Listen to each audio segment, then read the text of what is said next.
conversar com você como surgem os abusadores sexuais, os pedófilos, as pessoas que têm questões aí com masturbação excessiva e distúrbios também sexuais, né? Muitas vezes aí que sai do comum, do que é normal, né? Eu quero que fique claro aqui que grande parte das pessoas veem esses distúrbios como pessoas más, né? Pessoas com caráter alterado. E hoje eu enxergo essas pessoas como pessoas doentes.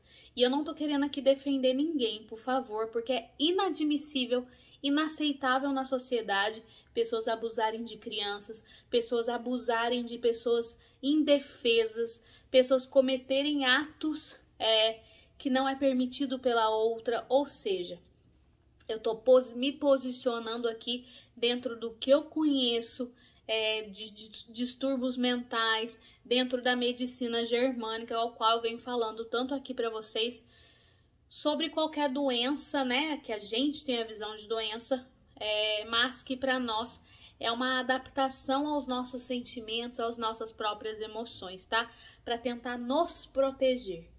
Então, quando a gente fala, né, do abusador sexual, obviamente que a gente precisa pensar no caos de saúde mental que a gente está vivendo, né? A gente tem que pensar que a nossa sociedade está doente, nós estamos criando cada vez mais pessoas perversas mentalmente, os que não aceitam a opinião do outro, que seja diferente da sua, as pessoas que não aceitam o que é diferente de si, aquelas pessoas que são assassinas, as pessoas, né, que cometem atrocidades, tá? Mas infelizmente por nós não cuidarmos da causa, mas sim da consequência, é que é a grande falha. Quando a gente olha pro abusador sexual, inclusive pro mulherengo, a gente vê o mesmo conflito emocional, só que o que diferencia o mulherengo, aquele que gosta de se demonstrar para as mulheres, aquele que gosta de ter várias mulheres, é que esse tem um conflito até leve, tá? Enquanto o abusador sexual, ele pode ter um conflito exacerbado, enorme, e ainda associado a outros, como por exemplo, um conflito de agressividade associado, então essa pessoa comete o ato sexual de forma agressiva, muitas vezes mata a mulher logo depois de cometer o abuso sexual, tá? Então a gente tem que olhar para isso de uma maneira muito ampla, tá bom? Mas quando a gente fala disso, a gente tem que pensar, enxergar esse problema como uma doença mental. Dentro da medicina germânica, a gente enxerga isso como uma constelação esquizofrênica, que é a doença mental, dentro do que a gente conhece como clássico, tá? Só que existem dois conflitos sempre associados. Ou seja, eu não tenho um conflito apenas, eu tenho dois, tá? E o interessante é que esses dois conflitos são conflitos sexuais. Então, bem coerente com o que a gente vê de comportamento dessas pessoas.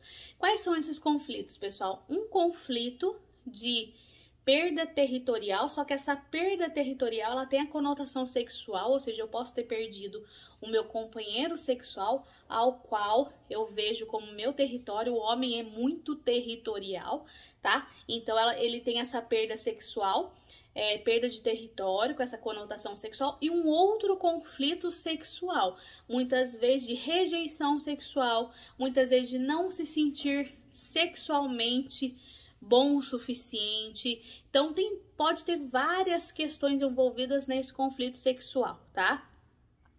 Esse homem, né, que tem essa constelação, ele também tem outra constelação associada, que é a constelação que a gente chama de pós-mortal. Então, este homem é mais propenso ao suicídio, tá? É interessante que você saiba que essa pessoa, ela está em bipolaridade, sempre. A medicina germânica, ela sempre vê o maníaco sexual, o abusador sexual, como um homem bipolar, tá? Então tem aquelas fases de depressão e as fases da mania, que geralmente é onde ele comete essas atrocidades, tá? Ficamos por aí. Como eu disse para vocês, a gente pode ter outros conflitos associados, o conflito do megalomaníaco, o conflito da agressividade associada, e por isso que isso vai variar o comportamento desse homem, né? Muitas vezes uma parada emocional essa pessoa tem associada, e muitas vezes por isso que ele não demonstra sentimento nem remorso nenhum pelas suas ações. Então eu quero que você entenda o seguinte: tudo nessa vida pode ser mudado, né? Se esse homem identificar muitas vezes como algo problemático, ou a gente enxergar isso em alguém próximo a nós, as pessoas que têm compulsão por pornografia, né? Aquelas pessoas que se veem muitas vezes instintivamente mais sexuais, que têm problemas sexuais e pedirem ajuda, muitas vezes a gente consegue reverter. Por quê? Isso pode começar de uma forma leve e ir agregando, né, compulsões. Isso é muito problemático, tá? A gente sempre precisa olhar por esse lado. Segunda coisa que a gente sempre tem que pensar: na nossa vida tudo tem consequências. Então, independente se é um conflito por algum trauma que a gente tem ou não, causar um mal para outra pessoa, causar um problema dentro da sociedade, isso vai ter consequências, independente de qualquer coisa, né? Por isso que eu estou falando para vocês, eu vejo este problema de uma maneira diferente, doentia. Algumas pessoas veem como um problema de caráter, um problema mesmo de maldade do outro, tá? Mas independente de qualquer coisa, tudo vai ter consequências, tudo vai ter que ser pago, né? A vida é essa. Então, a única coisa que eu quero que você compreenda é que se a gente perde o controle mental, o controle emocional, se a gente não aprende sobre a inteligência emocional, sobre, né, nos mantermos emocionalmente saudáveis, todos nós podemos chegar a cometer um ato desse. A gente pode chegar a matar outras pessoas, a gente pode chegar a nos suicidar, a gente pode chegar a cometer atrocidades se a gente perder esse controle. Então eu quero que você pense sobre isso.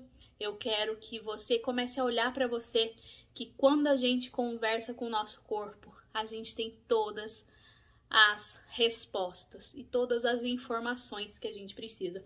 O grande erro do ser humano é não conversar com o próprio corpo. A gente sempre querer achar o problema fora de nós. E geralmente ele tá dentro, tá certo? Eu espero que você tenha gostado. Compartilhe, curta, que você vai ajudar aqui no crescimento do nosso canal, que é muito sério. Eu espero que seja coerente para você. Um grande abraço.